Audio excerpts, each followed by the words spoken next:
Happy day. This your bruh, True Jew, your Ak, True Jew, coming at you with the truth about the planet of the apes.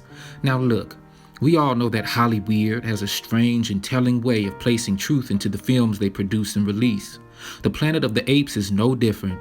This presentation isn't about covering the film in its entirety. Instead, we will briefly cover the hidden and underlying meanings of the film, as well as what the producers were actually telling their viewers. The majority of the film is presented to us in the form of a dystopian future where everything isn't how it should seem in regards to the established Eurocentric ideology and perspective of today. Complex sociological themes run through this science fiction classic about 3 astronauts marooned on a futuristic planet where apes rule and humans are slaves. The astronauts left Earth on a mission to journey through outer space.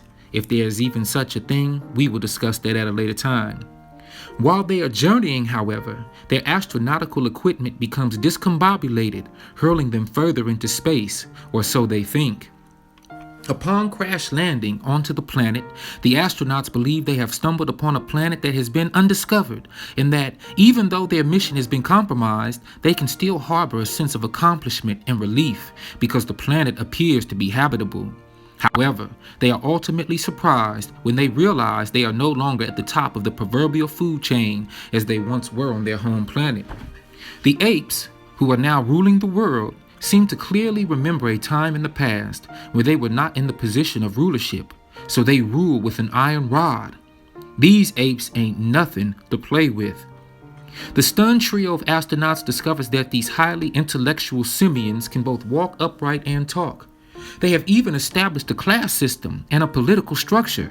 The astronauts suddenly find themselves part of a devalued species, trapped with all of the other people on the planet and imprisoned by the apes. The lead astronaut, Taylor, does his best to free himself from the bondage of the apes, as well as escape off of the planet back to that of his own, but it's not so easy. He locates his downed space shuttle and makes an attempt to fire it up and fly off of the planet, only to realize that all of his coordinates indicate that he somehow never left Earth. He feels that his equipment has failed him due to the crash landing and that the reading must be incorrect. Boy, is he in for a shocker. The climactic scene of the film features a beach where the Statue of Liberty can be seen, broken but standing in the sand, propped up against the mountainside. The astronaut Taylor makes the stunning realization that he has been on his home planet the entire time. The world that the astronauts land on isn't some far-off world in another galaxy. It is the Earth of the future. So what is this film really about? Upon first view, depending on who you are, you might feel that this film is super racist. In a sense, you wouldn't be wrong. If you are a so-called white person, it would be very difficult to see yourself on the bottom of the societal totem pole. It would be very difficult to imagine a time when you'd be enslaved and ruled over. To ease the pain of this idea, the producers went to great lengths to mask, literally and figuratively, those eventual rulers as apes. This would lighten the blow of the truth and make the film more palatable for entertainment tastes. If you are a so-called black person, watching the film for the first time would make you feel some kind of way, because we've been called apes and monkeys ever since we were shipped throughout the 4 corners of the earth and enslaved in every nation we were stolen away to. If there was any sense of joy watching the film, it definitely wasn't from identifying as apes, but instead seeing so-called white folks getting a taste of their own medicine from an animal that they so often associated with us. However, there's a deeper truth to all of this, you see. What the writer didn't disclose in this film is that the inspiration for the narrative actually came straight out of the Bible. Isaiah 14, verses 1 through 2, tells us that Yahweh will have compassion on Jacob once again. He will choose Israel and will settle them in their own land. Foreigners will join them and unite with the descendants of Jacob.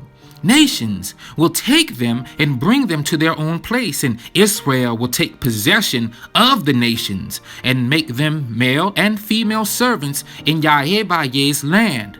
They will make captives of their captors and rule over their oppressors. Isaiah chapter 60, verses 10 through 12 say that foreigners will rebuild your walls, and their kings will serve you. Though in anger I struck you, in favor I will show you compassion. Your gates will always stand open. They will never be shut day or night, so that people may bring you the wealth of the nations, their kings led in triumphal procession. For the nation or kingdom that will not serve you will perish. It will be utterly ruined. This is Hollywood's twisted way of illustrating how one day the earth as we know it will be in the rulership of the Hebrew Israelites, who the world now ignorantly calls Negroes.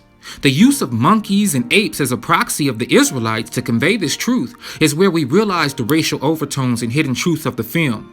If the producers would have openly illustrated a world in the future dominated by so-called black people, there would have been an outcry by the ruling white class of society. Remember, this film was originally released in 1968 at the height of the Civil Rights Movement, 7 days before the Reverend Dr. Martin Luther King Jr. was to be assassinated. Now that you know the esoteric or hidden truth about the film The Planet of the Apes, take a look at it with this new perspective and see if you can find any other hidden zingers that might confirm what this study has brought out. This is your Ak True Jew, your brother True Jew, coming at you the only way I know how, raw, real, and uncut. Remember to stay blessed, remember to stay vigilant. Most High Mama and Papa willing, I'll be back with another one, but until then, gone.